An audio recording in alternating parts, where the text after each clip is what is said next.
Assalamualaikum warahmatullahi wabarakatuh. Saya Muhammad Herianto dari kelas 12 IPA 4 ingin menjelaskan presentasi tentang sumber energi. Yang pertama adalah pengertian.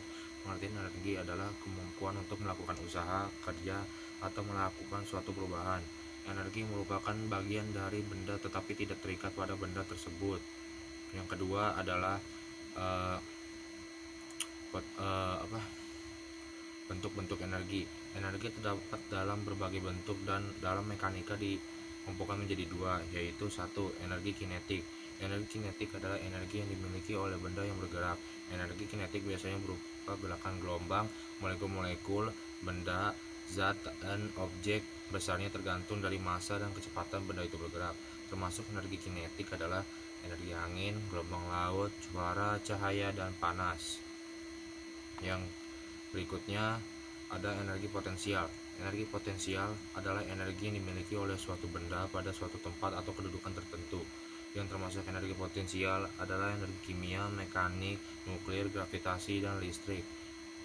Berikutnya ada perubahan bentuk energi. Dalam kehidupan sehari-hari kita dapat melihat berbagai peristiwa perubahan bentuk energi. Misalnya cahaya matahari diserap oleh tumbuhan yang digunakannya sebagai tenaga untuk tumbuh atau untuk membentuk karbohidrat melalui proses fotosintesis menjadi energi kimia. Pada tahun 1843, Joule membuat pertanyaan penting tentang hal tersebut. Energi tidak dapat dibentuk maupun dimusnahkan. Energi dapat berubah-ubah bentuknya, oleh karena itu jumlah energi di alam semesta selalu tetap. Berikutnya ada energi untuk kehidupan manusia. Contoh penggunaan energi dalam kehidupan manusia antara lain: 1. Makanan sebagai sumber energi dan sumber energi bagi tubuh manusia. Semua makhluk hidup termasuk manusia memerlukan energi. Energi itu digunakan untuk A. Menggerakkan sistem organ yang ada di dalam tubuhnya, misalkan mengalirkan darah.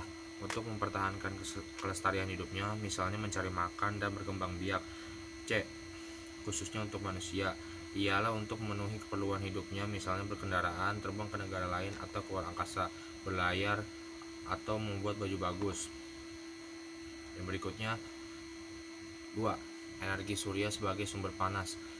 Nenek moyang kita telah banyak memanfaatkan energi surya sebagai sumber panas. Mereka mengeringkan daging dan menjemurnya di terik matahari sebagai upaya pengawetan makanan. Mereka juga membuat ikan asin, mengeringkan kayu bakar, menjemur pakaian, menjemur padi, dan sebagainya. Berikut ini adalah beberapa contoh upaya manusia masa kini dalam memanfaatkan energi cahaya matahari yang murah tanpa polusi. Yang satu, ada kompor matahari. Yang kedua, ada tanur matahari. 3. Pembangkit listrik tenaga air.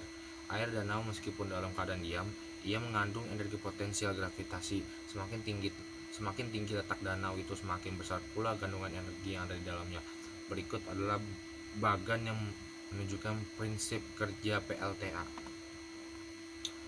Pembangkit listrik tenaga air. A. Air danau diterjunkan melalui terowongan hampir vertikal dan jauhnya lebih dari 100 meter. Dengan demikian, akan terjadi percepatan dari gravitasi bumi. B.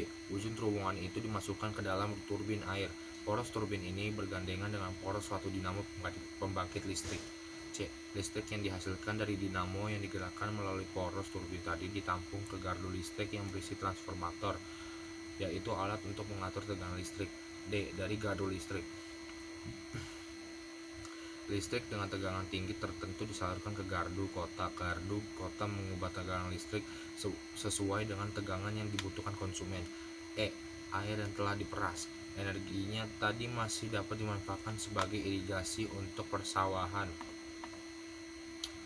4. Pembangkit listrik tenaga nuklir. Salah satu alternatif untuk memperoleh energi bagi kebutuhan manusia adalah melalui pembangkit listrik tenaga nuklir atau PLTN. PLTN memberikan keuntungan yang sangat besar. Sebagai ilustrasi, 1 gram pangkat 235 U dapat menghasilkan energi sebesar 80 juta kilojoule. Bandingkan dengan hasil pembakaran 1 gram batu bara yang dapat mengeluarkan energi sebesar 30 kilojoule. Kalau kita hitung, maka bandingannya adalah 1 gram pangkat 235 U sebanding dengan 2,7 ton batu bara. Adapun prinsip kerja PLTN dapat diikuti melalui bagian berikut. Prinsip kerja PLTN. Yang pertama, reaktor nuklir terdiri dari ruang yang berdinding beton yang tebal. B.